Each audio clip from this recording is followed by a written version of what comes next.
que decapitaba a sus víctimas aún estando con vida. Incluso su modus operandi era peculiar y particular, y se cree que se tenía un perfil muy claro.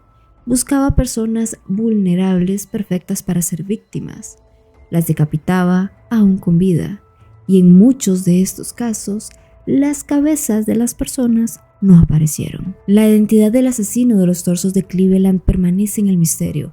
A pesar de que han pasado muchos años, muchos posibles sospechosos e incluso víctimas que no han sido identificadas, ¿quién es esta persona? Es una pregunta que al día de hoy se hace en lo que ha sido la investigación más grande en Cleveland. Lo cierto es que el despertar de este monstruo llegó justamente en una época muy complicada, la Gran Depresión.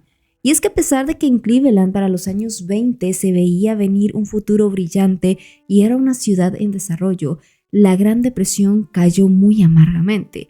Y fue aquí, a partir de 1929, que las cosas empezaron a cambiar en la ciudad de Cleveland. Y fue justamente durante la Gran Depresión, que inició en 1929 y de hecho se extendió durante los años 30, que Kingsbury Run, que se encuentra cerca al río de Cleveland, se llenó de vagabundos y personas desempleadas que habían encontrado ahí justamente un refugio. Y es que este tipo de población o de personas en vulnerabilidad empezaba a aumentar, ya que Kingsbury estaba cerca de lo que eran las vías del tren y este se convirtió en un lugar de paso para muchas personas. Así que de los trenes bajaban personas que iban hacia otros lugares, se asentaban por un tiempo en Kingsbury y luego se volvían a ir, pero usualmente eran personas que no contaban con los recursos para encontrar un lugar propio en donde quedarse. Lo cierto es que Kingsbury estaba lleno de vagabundos y basura, y esto aunado a la gran preocupación, mal estado de ánimo que la Gran Depresión ya traía consigo,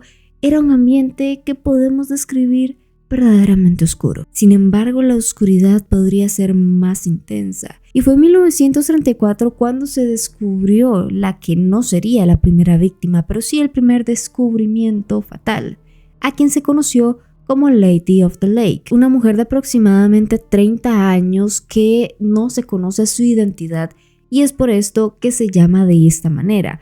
Justamente la señorita del lago, porque se encontró a orillas del lago Erie. Como la mayoría de las víctimas que vamos a ver, fue encontrado su torso completo hasta lo que eran sus rodillas. Algunas partes del cuerpo también fueron halladas posteriormente, sin embargo, su cabeza no fue encontrada.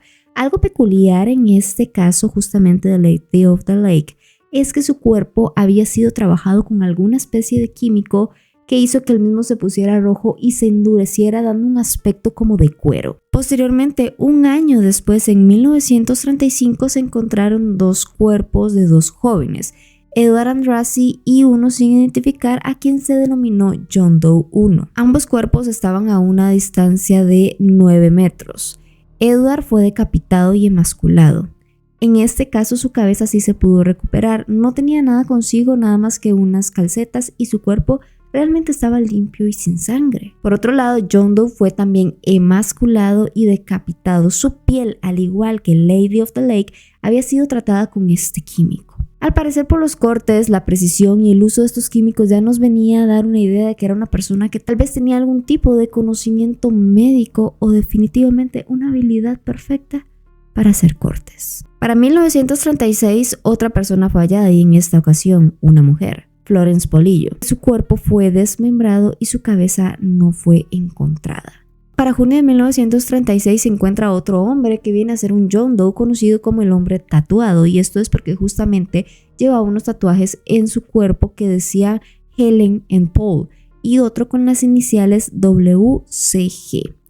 Adicional a esto, algo peculiar es que su ropa interior tenía la marca de lo que era el propietario de quién era esta ropa interior y decía JD. Y la conclusión a la que se llegó es que sin duda este hombre fue decapitado mientras aún seguía con vida, así como muchas otras de las víctimas del asesino de los torsos. Algo peculiar acá es que su cuerpo estaba completamente limpio y sin sangre, y en este caso también se halló la cabeza. Lo que me hace pensar es que si el cuerpo está limpio y sin sangre es que obviamente hubo una preparación posterior a dejar el cuerpo o depositarlo en el lugar en el que fue hallado. Viene otro hombre también desconocido, al cual se le dio el nombre de John Doe 3.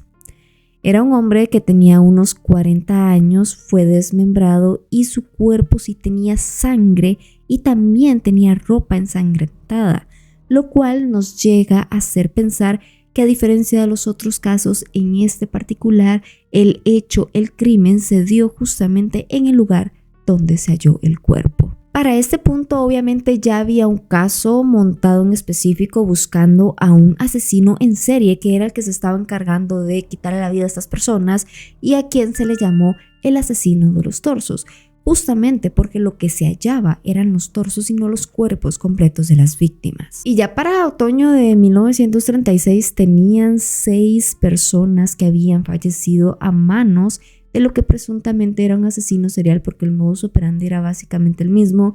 Se encontraban los cuerpos, habían 2 cuerpos que habían sido procesados con algún químico, así que ya se estaba haciendo un perfil de la persona. Lo cierto es que para la policía ya había una gran presión debido a que había una preocupación creciente porque había una persona allá afuera quitándole la vida a otros. Eran 6 personas y la respuesta que todos querían saber no podía ser contestada.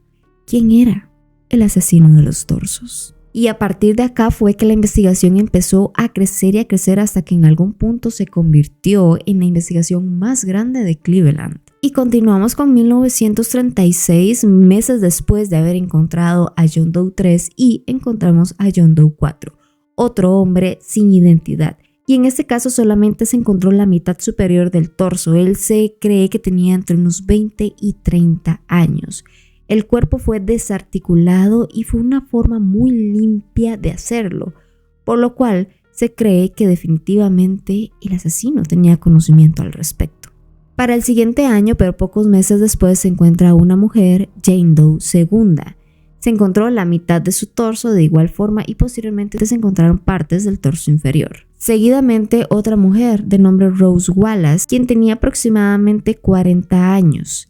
Y de hecho se pudo identificar gracias a los registros dentales. Seguimos y en el mismo año 1937 John Doe V, quien tenía entre 30 y 40 años. En este caso, a diferencia de los otros, había algo distinto y es que sus vísceras y corazón habían sido removidos. Pasamos a 1938 con Jane Doe III, quien en primer lugar se le halló una pierna y posteriormente, después de semanas, se encontró un saco con el resto del cuerpo y al igual que muchas otras de las víctimas, no se halló su cabeza.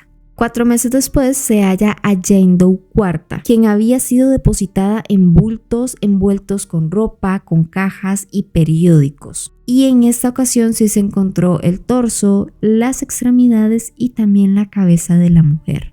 Y la última víctima que se ha confirmado era víctima del asesino de los torsos es John Doe VI, quien fue hallado el 16 de agosto de 1938. Para este caso, la atención que tenía la policía era máxima, era una preocupación y era una necesidad grande de poder arrestar a la persona responsable.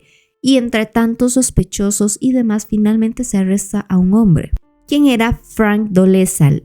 A él se le arrestó por el único asesinato de Florence Polillo, no por todos los demás, sino el de Florence Polillo particularmente. Él había vivido un tiempo con ella y cuando se avanzó en la investigación se supo que no solo conocía a Florence Polillo, sino que también conocía a un par de víctimas más.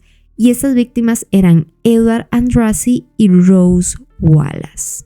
A final de cuentas, Frank dio una confesión, si se puede llamar de alguna manera, pero estaba llena de divagaciones y también de incoherencias, lo cual pudo hacer creer que realmente él no era responsable de lo que había sucedido. Y es que todo parecía como si lo que él estuviera diciendo hubiese sido ensayado, así que la sensación de los investigadores era que él no era la persona que estaban buscando. Sin embargo, antes de que se llevara a cabo el juicio de Frank, fue encontrado en su celda sin vida en un aparente suicidio. Sin embargo, tenía muchas costillas golpeadas. Y esos golpes se habían llevado mientras estuvo dentro de la vigilancia, por decirlo así, del departamento policial o del sheriff. Y a pesar de que hubo múltiples sospechosos, realmente ninguno llegó a juicio como tal.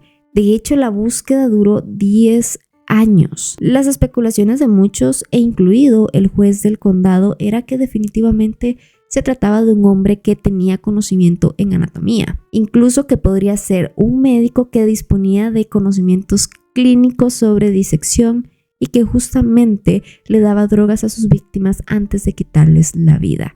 Adicional a eso, también sabemos que usó un químico especial en algunas de sus víctimas. Y dentro de la investigación hubo cosas que fueron criticadas. Por ejemplo, se quemó un asentamiento de desempleados de la zona en la cual habitaban estas personas sin hogar, estas personas en vulnerabilidad. Y durante toda una noche se mantuvo el fuego. De hecho, acá varias personas fueron arrestadas. Sin embargo, esto lo único que hizo fue indignar a todo el pueblo. Posteriormente, un hombre sale a la luz, un sospechoso que podría calzar con lo que ya las autoridades, el juez y las personas en general pensaban que eran las descripciones de este asesino. Y esa persona era el Dr. Mrs. X. De hecho, este doctor fue interrogado por horas y horas, sin embargo no se encontró ninguna prueba física como tal que determinara que él era culpable. Y este doctor del que se habla era Francis Sweeney, quien era un cirujano muy inteligente, hábil y también problemático. Justamente él vivía cerca de Kingsbury Run. Tenía los conocimientos quirúrgicos, tenía acceso a lugares o salas clínicas donde pudiese hacer este desmembramiento, donde pudiese hacer la limpieza, aplicar ese químico que aplicó en otros cuerpos. Así que era un posible sospechoso, claro que sí. Sin embargo, él nunca confesó nada, no se pudo tener ninguna prueba como tal material que lo inculpara.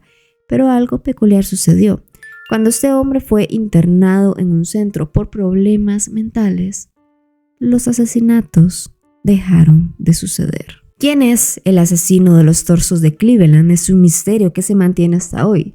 ¿Quiénes son las víctimas? También es un gran misterio, ya que no se ha podido reconocer a varias de ellas. Sin embargo, muchos creen saber quién fue, y algunos apuntan a que justamente fue el Dr. Francis Sweeney. Espero que este video te haya gustado muchísimo, que haya sido informativo para ti. Si es así, ya sabes, regálame tu like, compártelo en tus redes sociales porque eso me ayudaría un montón, no sabes cuánto. Yo por mi parte te dejo las mías por acá para que me vayas a seguir por allá porque te subo contenido diferente todos los días. Y si ese tipo de contenido te gusta, suscríbete a este canal como lo ves por acá y activa la campanita de notificaciones para que YouTube te avise cada vez que yo subo un nuevo video, no te pierdas de absolutamente nada y nos vemos en un próximo caso. Bye.